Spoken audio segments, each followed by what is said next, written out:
இன்னைக்கு இந்த இந்தி திணிப்பு பத்தி பேசுறதுக்காக தான் கூப்பிட்டுருக்காங்க. கிட்டத்தட்ட இது ஒரு நூற்றாண்டு கால போராட்டம் அப்படின்னு சொல்லலாம்.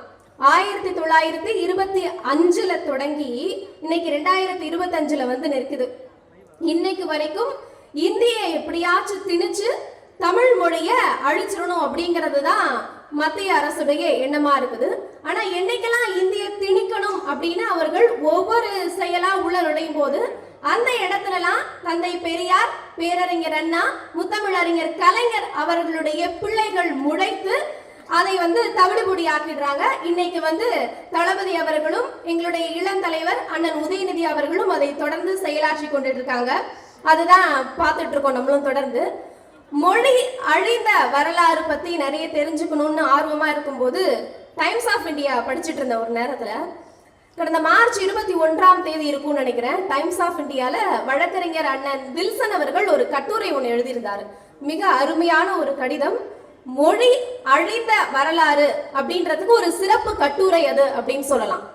என்ன அப்படின்னா, இங்கிலாந்து வந்து இங்கிலாந்து வந்து அதாவது 1066 கிட்டத்தட்ட ஒரு 1000 ஆண்டுகளுக்கு முன்னாடி 1966ல 1066 சரியா?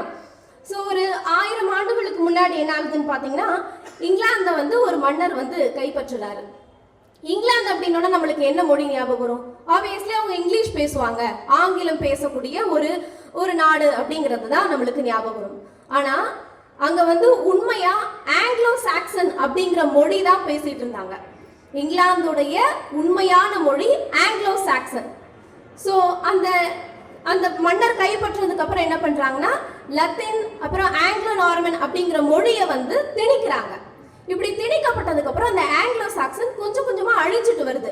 அதற்கப்புறம் கிட்டத்தட்ட 200 ஆண்டுகளுக்கு அப்புறம் அந்த மொழி முற்றிலும் அழிந்து புதிய மொழியா இப்ப நம்ம பேசிட்டு இருக்கக்கூடிய ஆங்கிலம் வந்து பிறக்குது. அததான் இன்னைக்கு நம்ம ஆங்கிலமா பேசிட்டு இருக்கோம். ஆக ஆங்கிலமும் ஒரு மொழியை அழித்து பிறந்த ஒரு மொழி தான். இன்னைக்கு நம்ம ஆங்கிலத்தை படிக்கிறோம், கண்டிப்பா அதை நான் இல்லைன்னு சொல்லல. ஏன்னா இன்னைக்கு காரணம் ஆங்கிலத்துல தான் சயின்ஸ் இருக்கு, ஆங்கிலத்துல தான் டெக்னாலஜி இருக்குது, அதனால நம்ம படிக்கிறோம். நீங்க ஏன் ஆங்கிலம் படிக்கிறீங்க, அப்ப ஆங்கிலத்தை எதிர்க்க வேண்டியதானு கேட்பாங்க. ஆங்கிலத்தை நீங்க எங்க கிட்ட கொண்டு வந்து திணிச்சீங்கன்னா அதையும் நாங்க தமிழர்கள் எதிர்ப்போம். கண்டிப்பாக எதிர்க்கக்கூடியவர்கள் தான் தமிழர்கள். ஆனா இன்னைக்கு வந்து நாங்க இந்தி படிச்சிருக்கவங்க தமிழ்நாட்டுல வந்து வேலை செஞ்சுட்டு இருக்கிறாங்க, வேலை செய்யறாங்க, கூலி வேலை செய்யறாங்க, இல்லைன்னா திருப்பூர்ல வேலை செய்யறாங்க. ஆனா இன்னைக்கு ஆங்கிலம் படிச்ச தமிழர்கள் அமெரிக்கா, ஆஸ்திரேலியால போய் தலைமை நிர்வாக பொறுப்புல இருக்கிறாங்க. அதனால நாங்க அதை இருக்கிறோம். ஒருவேளை அதை நீங்கள் திணித்தால் அதையும் தமிழர்கள் எதிர்ப்போம் அப்படிங்கிறது தான் இன்னைக்கு இருக்கக்கூடிய ஒரு சூழல். சரி, இப்போ ஆங்கிலத்தை நம்ம பார்த்துட்டோம். தமிழ்நாட்டுக்கு வருவோம். சுதந்திரத்துக்கு அப்புறம் இந்தியாவை வந்து மொழிவாரி மாநிலங்களா பிரிக்கிறாங்க. ஸோ மொழிவாரி மாநிலங்களா பிரிக்கிறாங்கன்னா அது சொன்ன உடனே நடக்கக்கூடிய ஒரு விஷயம் இல்லை. அதுக்கும் நிறைய விவாதங்கள் வருது, நிறைய சண்டை சச்சரவுகள், பல விஷயங்களுக்கு அப்புறம் மொழிவாரி மாநிலங்களா உருவாக்கப்படுது. இந்தியாவை வந்து கஷ்டப்பட்டு மொழிவாரி மாநிலங்களா உருவாக்கியாச்சு. அது இந்தியா அப்படிங்கிறது ஒரு கதம்பம் பூ பார்த்துருப்பீங்கல்ல, அந்த மாதிரி. அதாவது இலை இருக்கும், நிறைய பூக்கள் இருக்கும், ரொம்ப மனமாவும் இருக்கும், ரொம்ப அழகாவும் இருக்கும். அந்த மாதிரி நிறைய மொழிகள் இணைந்த ஒரு கதம்பம் பூ மாதிரி தான் இந்தியா. இதை அழைக்கிறதுக்கு தான் ஒரு 2 பேர் கிளம்பி வராங்க. என்ன அப்படின்னா, ஏன் இந்தியால இவ்வளவு மொழி பேசணுமா என்ன, ஒரே ஒரு மொழி பேசக்கூடாதா அப்படின்னு சொல்லிட்டு வராங்க. அங்கேதான் விழித்து எடுக்கிறார்கள் நம்மளுடைய தந்தை பெரியார் அவர்களும் பேரறிஞர் அண்ணா அவர்களும். இவங்க 2 பேரும் இந்தியாவை உருவாக்குவதற்காக முற்படுகிறார்கள். ஆனால் மத்தியில் ஆளக்கூடியவர்கள் பார்ப்பனிய சமூகத்தை வளர்ப்பதற்காக பாடுபடுகிறார்கள். இதுதான் வந்து இன்னைக்கு இருக்கக்கூடிய ஒரு சூழலா இருக்குது. இப்போ உத்தரப்பிரதேசம், மகாராஷ்டிரா, கர்நாடகா இவங்களுடைய மொழிகள்லாம் அழிஞ்சிருச்சு. இப்போ அங்க ஹிந்தி பேச ஆரம்பிச்சிட்டாங்க பெரும்பான்மையான மக்கள். ஆனா இப்போ அவங்களுடைய நாட்டுல என்ன நடக்குது, அவங்களுடைய மாநிலத்துல என்ன நடக்குது, இந்திய திணிச்சாச்சு. இப்ப அடுத்தது என்ன, சமஸ்கிருதத்தை திணிக்கணும். அதற்கான வேலைப்பாடுகள் அங்க நடந்துட்டு இருக்குது. இவங்களுக்கே நம்ம தான் கூப்பிட்டு சொல்றோம், மொழி அழிஞ்சுக்கிட்டு இருக்குப்பா, அதனால வந்து அதை பாரு அப்படின்னு இவங்க எப்ப விழிக்கிறாங்க, இங்க நம்மளுக்கு கொண்டு வராங்கல்ல இந்தி திணிப்பு, மும்மொழி கொள்கை அப்படின்னு சொல்லி ஒரு விஷயத்த கொண்டு வரும்போது தமிழ்நாடு அதுக்கு எதிர்ப்பு தெரிவிக்குது. அப்பதான் அவங்க எல்லாரும் விழிச்சுக்கிறாங்க.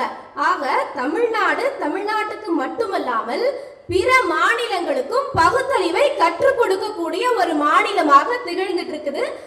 அதன்படிதான் நம்மளுடைய முதலமைச்சர் அவர்களும் அண்ணன் உதயநிதி அவர்களும் செயல்பட்டு இருக்கிறாங்க. இன்னைக்கு இந்திய படிச்சே ஆகணும் அப்படிங்கிறது தான் அவங்களுடைய ஒரு மிகப்பெரிய ஒரு கூற்றா முன்வைக்கிறாங்க. சரி, ஓகே, ஹிந்தி படிக்கலாம் அப்படின்னு சொன்னதுக்கு அப்புறம் எதற்காக ஹிந்தி படிக்கணும் அப்படின்னு கேட்குறோம்.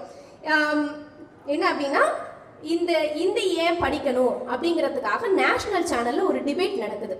என்னன்னா, இந்தியை தேசிய மொழியாக ஆக்கலாமா வேண்டாமா அப்படின்ற மாதிரி ஒரு டிபேட் நடக்குது. அங்க வந்து தமிழகத்துல இருந்து ஒரு மூத்த செய்தி ஆசிரியர் போய் அந்த டிபேட்ல கலந்துக்கிறாரு. அதே போல தெலுங்கு, மலையாளம், கன்னடம், இந்தி இது போன்ற மற்ற மாநிலங்களை சேர்ந்த அந்த துறை சார்ந்த வல்லுநர்கள் இருப்பாங்கல்ல, அவங்களும் கலந்துக்கிறாங்க. இப்ப என்ன ஆகுது அப்படின்னா, இப்ப இந்தி சார்பா ஒருத்தவங்க வந்திருப்பாங்கல்ல, அவங்க வந்து இந்தியில மட்டும்தான் பேசுறாங்க. இந்தியில பேசினோட எல்லாரும் கேட்டுக்கிட்டு இருக்காங்க, அமைதியா எல்லாரும் கேட்டுட்டு இருக்காங்க. இப்போ தமிழகத்துல இருந்து ஒரு ஆசிரியர் போனார்ல, அவர் வந்து ஒரு நிமிஷம் நிறுத்துங்க, நீங்க பேசுற இந்தி எனக்கு புரியல, நீங்க வந்து ஆங்கிலத்துல பேசுனீங்க அப்படின்னா எனக்கு புரியும் அப்படின்னு சொல்லிட்டு இன்டர் பண்ணி கேட்கிறாரு. இல்ல இல்ல இல்ல, நான் ஹிந்தி தான் பேசுவேன், ஹிந்தி மட்டும் தான் பேசுவேன், என்னால இங்கிலீஷ்ல எல்லாம் பேச முடியாது. ஒருவேளை நீங்க இங்கிலீஷ்ல பேசணும்னு சொன்னீங்கன்னா நான் மைக்க கழட்டி வச்சுட்டு இந்த நிகழ்ச்சியை வந்து குவிட் பண்ணிட்டு கிளம்பிடுறேன் அப்படின்னு சொல்றாங்க. உடனே அந்த நிகழ்ச்சியை தொகுத்து வழங்கக்கூடிய அந்த ஆங்கர் என்ன சொல்றாரு அப்படின்னா, சரி ஓகே, ஒன்றும் பிரச்சனை இல்லை, கோவப்படாதீங்க, நான் வேணா அவங்களுக்கு மொழிபெயர்க்கிறேன் அப்படின்னு சொல்றாங்க. மொழிபெயர்க்கிறாங்களா அப்படின்ட்டு இப்ப இதையும் யாருமே கேட்கல. கன்னடம், தெலுங்கு, மலையாளம் எல்லா வல்லுநர்களும் இருக்காங்க, யாருமே எதுவுமே கேட்கல.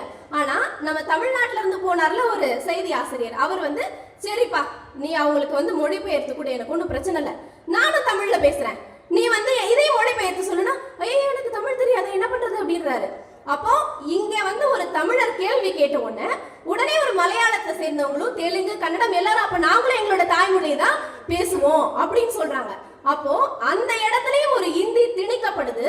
அந்த இந்தி திணிப்பும் அங்க இருக்கக்கூடிய ஒரு தமிழரால் தான் பிற மாநிலத்தை சேர்ந்தவர்களுக்கு கற்பிக்கப்படுது.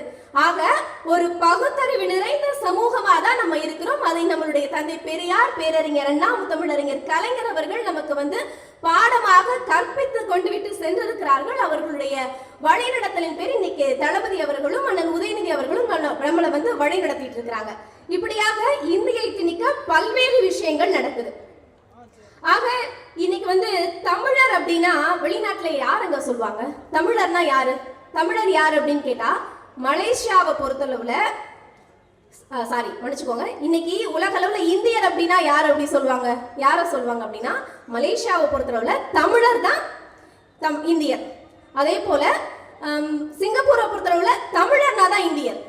அதே போல இன்னைக்கு ஸ்ரீலங்காவை எடுத்துக்கிட்டீங்கன்னா அவங்களுடைய இரண்டாவது ஆட்சி மொழி தமிழ், அவங்களுடைய பாஸ்போர்ட்லயும் தமிழ் இருக்கு. சீனாவுல அவங்க வந்து ஒரு வானொலி வச்சிருக்கிறாங்க, இதுவரைக்கும் இந்திய மொழிகள்ல தமிழ்ல மட்டும்தான் வானொலி வச்சிருக்கிறாங்க. இந்த சிங்கப்பூர்ல நீங்க எடுத்துக்கிட்டீங்கன்னா அவங்களுடைய துறை சார்ந்த நிறைய நிர்வாக பொறுப்புல இருக்கக்கூடியவங்க தமிழர்களா இருக்காங்க. கிட்டத்தட்ட 6க்கும் மேற்பட்ட நாடுகள்ல தமிழ் வந்து அலுவல் மொழியா இருக்குது. 200க்கும் மேற்பட்ட நாடுகள்ல தமிழர்கள் வாழ்றாங்க. ஆக ஜப்பான்ல கூட நிறைய அறிவிப்பு பலகை வந்து தமிழ்ல தான் வச்சிருப்பாங்க. ஆக உலகத்துக்கே இந்தியர் என்றால் தமிழர் என்பதுதான் தெரிகிறது. ஆக உண்மையிலே நீங்க வந்து தமிழ்ல வந்து மற்ற எல்லாரும் படிக்கணும், இந்தி எல்லாரும் படிக்கணும் அப்படின்னு நீங்க நினைக்கிறீங்க. ஆனா உண்மையிலே தமிழ் மூலியமா தான் உலகிற்கு இந்தியா அடையாளப்படுத்தப்படுகிறது அப்படிங்கறத புரிஞ்சுக்கிட்டீங்கன்னா நீங்க வேணா தமிழ் வேணா எல்லாருக்கும் கத்துக் கொடுங்க, நாங்களும் வந்து கத்துக் கொடுக்க தயார். இதுதான் ஒரு விஷயமா முன்வைக்கப்படுது. உலகை இணைக்கும் ஒரு மொழியாக தமிழ் இருக்குது. சரி, ஓகே, மொழியில தான் இப்படி பண்றாங்க அப்படின்னு பார்த்தா, அடுத்ததா படிக்கிற விஷயத்துல ஏகப்பட்ட விஷயம். இவங்க என்னடா நம்ம கஷ்டப்பட்டு நம்ம என்ன பண்றோம், கல்வி, வேலை வாய்ப்பு எல்லாத்துலயும் முன்னுரிமை பெற்று முன்னாடி வந்துட்டோம்ல, அதனால இப்ப அதை எப்படி வந்து அவங்க வந்து புகுத்தி அதை தடையா ஆக்குறது அப்படிங்கிறதுக்கான முயற்சிகள்ல ஈடுபட்டு தான் இந்த மும்மொழி கொள்கையை வந்து கொண்டு வந்திருக்காங்க. மும்மொழி கொள்கை என்றால் என்ன? அதாவது தாய்மொழி ஆங்கிலம் தவிர்த்து 3ஆவதா ஒரு மொழி படிக்கணும் அப்படிங்கிறது தான் அவங்களுடைய இதுதான் அப்படின்னு சொல்றாங்க. ஏன் நீங்க அதை வந்து இது பண்றீங்க, வேற எந்த மொழி வேணா படிக்கலாம் அப்படின்றாங்க. சரி, ஓகே, எனக்கு வந்து போஜ்புரி படிக்கணும்ப்பா. போஜ்புரிக்கு நீங்க போஜ்புரி அப்படிங்கிற மொழிக்கு எவ்வளவு நிதி ஒதுக்கி இருக்கீங்க, போஜ்புரிக்கு எவ்வளவு ஆசிரியர்கள் இருக்காங்க, ஏன் இந்த பித்தலாட்டம்? போஜ்புரி அப்படிங்கிற ஒரு மொழியை அழிச்சதே நீங்க தான். ஆக நீங்க வந்து இந்தியை திணிப்பதற்காக தான் இவ்வளவு வேலைப்பாடுகளையும் செய்றீங்க. இன்னைக்கு வந்து பழைய பஞ்சாங்கத்தை கொண்டு வந்திருக்காங்கங்க. இன்னைக்கு நம்ம +2ல வந்து பொது தேர்வு எழுதுறோம், 10th பொது தேர்வு எழுதுறோம். இவங்க என்ன கொண்டு வந்திருக்காங்கன்னா 3ஆம் வகுப்பு, 5ஆம் வகுப்பு, 8ஆம் வகுப்பு, 10ஆம் வகுப்பு, 12ஆம் வகுப்பு. எதுக்கு இதை கொண்டு வந்திருக்காங்க அப்படின்னு நான் சொல்றேன். மும்மொழி கல்வி கொள்கை அப்படின்னா வெறும் இந்திய படிக்க சொல்றாங்க அப்படிங்கறது மட்டும் தான் நினைச்சுக்கிட்டு இருக்காங்க. ஆனா உண்மை அது கிடையாது. உள்ள நிறைய சரத்துகள் இருக்குது. என்ன அப்படின்னா இப்ப 3ஆவதுல பொது தேர்வு நடத்துவாங்க இல்லையா, அங்க பாதி பேர் ஃபெயில் ஆகி டிராப் அவுட் ஆயிடுவாங்க. அதுக்கப்புறம் 5ஆவதுல பாதி பேர் ஃபெயில் ஆகி அங்க டிராப் அவுட். 8ஆவதுல பாதி பேர் ஃபெயில் ஆயிட்டா டிராப் அவுட். நம்ம வந்து 8ஆவது வரைக்கும் ஆல் பாஸ் போட சொல்லி ஒரு சட்டம் இருக்குது. எதற்கு? 8 வரைக்கும் படிச்சிட்டோம், 10ஆவது படிச்சிட்டோம்னா ஏதாவது அரசு வேலைக்கு கூட வந்து எக்ஸாம் எழுதி பாஸ் பண்ணிக்கலாம் அப்படிங்கிற ஒரு சரத்தை தான் நம்ம இப்போ வரைக்கும் ஃபாலோ பண்ணிக்கிட்டு இருக்கோம். ஆனா இவங்க வந்து எல்லாத்தையும் அங்கங்கே நிறுத்திடணும். ஏன்னா நம்ம கல்வியிலே வேலை வாய்ப்புலேயும் முன்னிலையில இருக்கோம்ல. சரி, 8ஆவதுல பாதி பேர் ஃபெயில் ஆயிடுவாங்க, நின்றுவாங்க. 10ஆவது அதுல கொஞ்சம் பேர் ஃபெயில் ஆயிட்டாங்கன்னா அவங்களும் நின்றுவாங்க. அப்புறம் 12ஆவது அங்கேயும் பாதி பேர் நின்றுட்டாங்கன்னா முன்னாடி அவங்களோட 3% இருக்காங்கல்ல, அவங்க யாருன்னு உங்களுக்கு தெரியும். அந்த 3% மட்டும் போய் வந்து காலேஜ் படிப்பாங்க. இதுதான் அவர்களுடைய எண்ணம். ஆக நம்ம இப்போ சரி, இப்போ டிராப் அவுட் ஆனவங்களாம் என்ன செய்வாங்கப்பா அப்படின்னு கேட்டா, உங்களுக்கு தான் குலக்கல்வி திட்டம் இருக்குல்ல, உங்க அப்பா அம்மா என்ன வேலை செஞ்சாங்க அதை போய் செய்யுங்க அப்படிங்கிறது தான் அவங்களுடைய எண்ணம். ஆக நம்ம வந்து படிச்சு முன்னேறி ஒரு கேள்வி கேட்கிறோம். அது வந்து இப்ப வரைக்கும் தமிழ்நாடு தான் செஞ்சுக்கிட்டு இருக்கு. ஆக இவங்களையும் படிக்காம ஸ்டாப் பண்ணிட்டோம் அப்படின்னா இவங்களும் கேள்வி கேட்க மாட்டாங்க. நம்ம என்ன சட்டம் வேணா நிறைவேற்றிக்கலாம், என்ன வேணா பண்ணிக்கலாம், யாரும் எந்த கேள்வியும் கேட்க மாட்டாங்க. இப்போ தமிழை நாங்க வளர்க்குறோம் மார்த்தட்டிக்கிறாங்களே, ஏதாவது ஒரு சட்டம் தமிழ்ல கொண்டு வந்திருக்காங்களா? 3 குற்றவியல் சட்டத்தை மாத்தினாங்க தமிழ்ல இருந்து ஹிந்திக்கு. அதே போல ஜன்தன் யோஜனா, என்னென்னமோ பேரு. ஒரு திட்டமும் என்ன திட்டம் அப்படிங்கறதே நமக்கு தெரியாது. ஆனா இன்னைக்கு தமிழ் எடுத்துக்கோங்களேன், மக்களை தேடி மருத்துவம், மகளிர் உரிமை தொகை, தமிழ் புதல்வன், இந்த திட்டங்களுடைய பெயர்கள் சொல்லும் போதே உங்களுக்கு என்ன திட்டம் அப்படிங்கிறது புலப்படுது இல்லையா? ஆனா இவங்க இந்தி அப்படிங்கிற ஒரு விஷயத்தை கொண்டு வந்து அதன் வாயிலா சமஸ்கிருதத்தை புகுத்தி மீண்டும் நம்மள ஆரிய கலாச்சாரத்துக்கு கொண்டு போறதுக்கான வேலைப்பாடுகள்ல தான் இவங்க ஈடுபட்டு இருக்காங்க. இப்படியாக புதிய கல்விக் கொள்கையில இப்ப நம்ம ஏற்கனவே பார்த்துட்டோம். இன்னொரு விஷயம் இருக்கு புதிய கல்விக் கொள்கையில. இப்ப நம்ம இன்னொரு விஷயம் என்ன சொல்றாங்க அப்படின்னு பாத்தீங்கன்னா, ஒரு 10 கிலோமீட்டருக்கு ஒரு ஸ்கூல் இருக்கணும், இத்தனை ஸ்டூடெண்ட்டுக்கு இது இவ்வளோ டீச்சர் இருக்கணும், அதே போல காலை உணவு திட்டத்தை வந்து நல்ல சத்தான உணவா கொடுக்கணும். இதெல்லாம் அதனுடைய அம்சங்களா இருக்கு. எங்க நம்ம தமிழ்நாட்டுல 14 பள்ளி மாணவர்களுக்கு ஒரு டீச்சர் இருக்காங்க, 55 கல்லூரி மாணவர்களுக்கு ஒரு டீச்சர் இருக்காங்க. காலை உணவு திட்டம் அப்படிங்கிறது நம்ம தமிழ்நாட்டை பார்த்து டெல்லியில இருந்து வந்து பார்த்துட்டு குறிப்பெடுத்துட்டு போனாங்க. இதை தாண்டி கனடால இருந்து வந்து காலை உணவு திட்டம் எப்படி செயல்படுத்தப்படுது அப்படின்னு வந்து பார்த்து குறிப்பெடுத்துட்டு போனாங்க. நீங்க சொல்ற எல்லா விஷயத்தையுமே நாங்க பண்ணிட்டோம். ஹலோ மிஸ்டர் மோடி சார், நீங்க படிச்ச ஸ்கூல்ல எங்க அப்பா ஹெட் மாஸ்டர் சார், அதை தயவு செஞ்சு புரிஞ்சுக்கோங்க.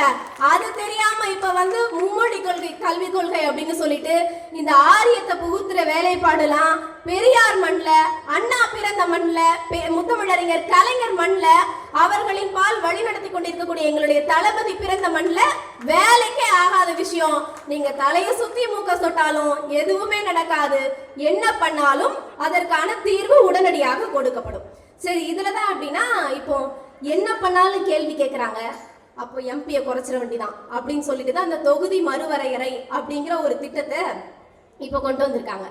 என்ன அப்படின்னா, தொகுதி மறுவரை என்றால் என்ன அப்படின்னா, ஒரு சின்ன எக்ஸாம்பிள் சொல்றேன். ஒரு வீட்டில் வந்து அம்மா அப்பா இருக்காங்க. அந்த அம்மா அப்பாவுக்கு வந்து 2 பசங்க இருக்காங்க. இப்போ என்னன்னா, அந்த 2 பசங்களுக்கும் கல்யாணம் பண்ணி வச்சுட்டாங்க ஏற்கனவே. முதல் பையனுக்கு 2 பசங்க இருக்காங்க, 2வது பையனுக்கு 4 பசங்க இருக்காங்கப்பா.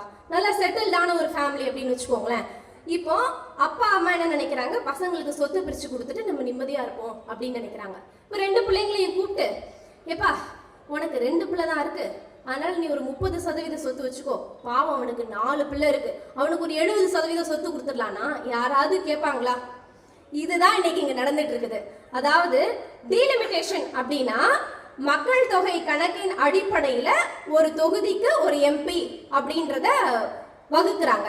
இதுல என்ன பிரச்சனை அப்படின்னா, இந்திரா காந்தி காலத்துல எமர்ஜென்சி பீரியட் கொண்டு வந்தாங்கல்ல, அப்ப வந்து மக்கள் தொகையை கட்டுப்படுத்தணும் அப்படின்னு ஒரு சட்டம் வந்து அமலுக்கு வருது.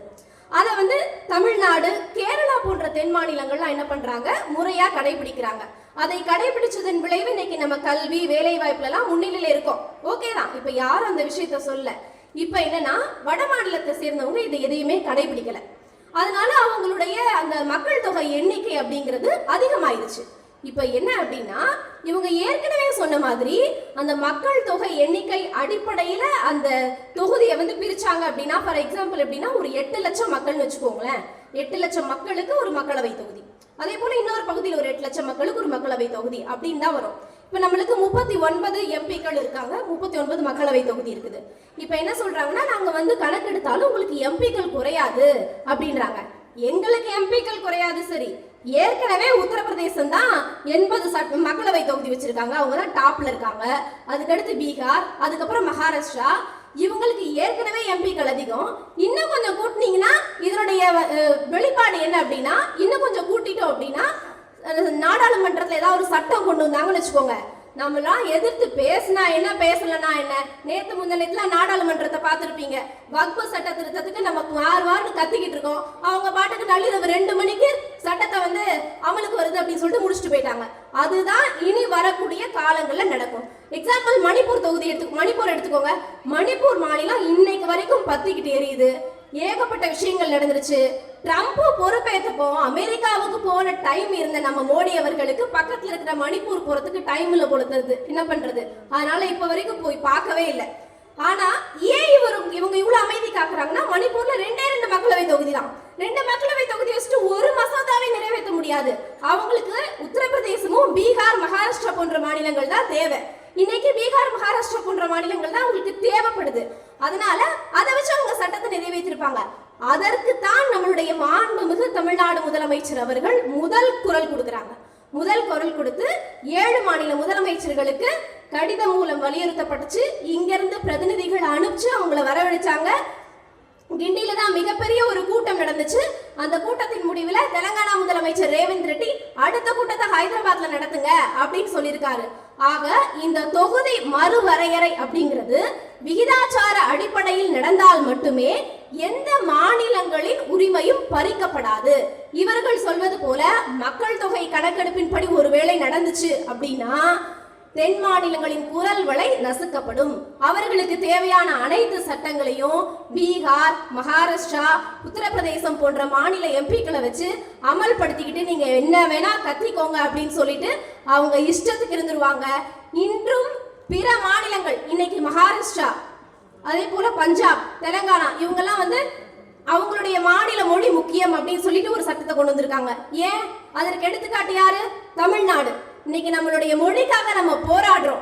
நம்மளுடைய மொழியை நம்ம மாநிலத்துல ஒரு சிறந்த மதிப்பு இருக்குது. என்னன்னு பாத்தீங்கன்னா, இன்னைக்கு வந்து யாராவது ஒருத்தர் தம் மொழிக்காக உயிர் விட்ட வரலாறு இருக்கா? மொழிக்காக உயிர் விட்ட வரலாறு தமிழ்நாட்டிலிருந்து எழுதப்பட்டது. பச்சிடம் கை குழந்தைகளை கையில வச்சுக்கிட்டு போராடிட்டு பெண்கள் சிறைக்கு சென்றார்கள் அப்படிங்கிற வரலாறு தமிழ்நாட்டில் எழுதப்பட்டது. ஆக தமிழுக்காக உயிர் நீத்தவர்கள், மொழிக்காக உயிர் நீத்தவர்கள் தமிழர் என்ற பெருமை நமக்கு இருக்குது. இதை நம்ம புரிந்து கொண்டு பேசணும். இன்னைக்கு இந்திய வந்து தேசிய மொழியாக்கணும்ன்றாங்க. 75% மக்கள் ஒரு மொழியை பேசினா மட்டும்தான் ஒரு மொழியை வந்து தேசிய மொழியை ஆக்க முடியும். ஆனா இன்னைக்கு எல்லா பக்கமும் போய் இந்தி தேசிய மொழி, இந்தி தேசிய மொழி, இந்தி தேசிய மொழின்னு சொல்றாங்க. சொல்லலாம், உங்களால சொல்ல முடியும். உத்தரப்பிரதேசத்துல நின்று சொல்ல முடியும், மகாராஷ்டிரால நின்று சொல்ல முடியும், பீகார்ல நின்று சொல்ல முடியும். உங்களால தமிழ்நாட்டுக்குள்ள வந்து கால் வச்சுக்கிட்டு அந்த மாதிரி ஒரு வார்த்தையை சொல்ல முடியுமா? முடியாது. எங்களுடைய பெரியார் மண்ணில் யாரும் அதற்கு அனுமதிக்க மாட்டார்கள். அதற்கான அடித்தளத்தில் தான் நம்மளுடைய மாண்புமிகு தமிழ்நாடு முதலமைச்சர் இளந்தலைவர் அவர்கள் போராடி கொண்டிருக்கிறார்கள். தொடர்ந்து போராடுவோம். தமிழ்நாடு போராடும், தமிழ்நாடு வெல்லும் என்று வாய்ப்பளித்தமைக்கு நன்றி கூறி விடைபெறுகிறேன். நன்றி, வணக்கம்.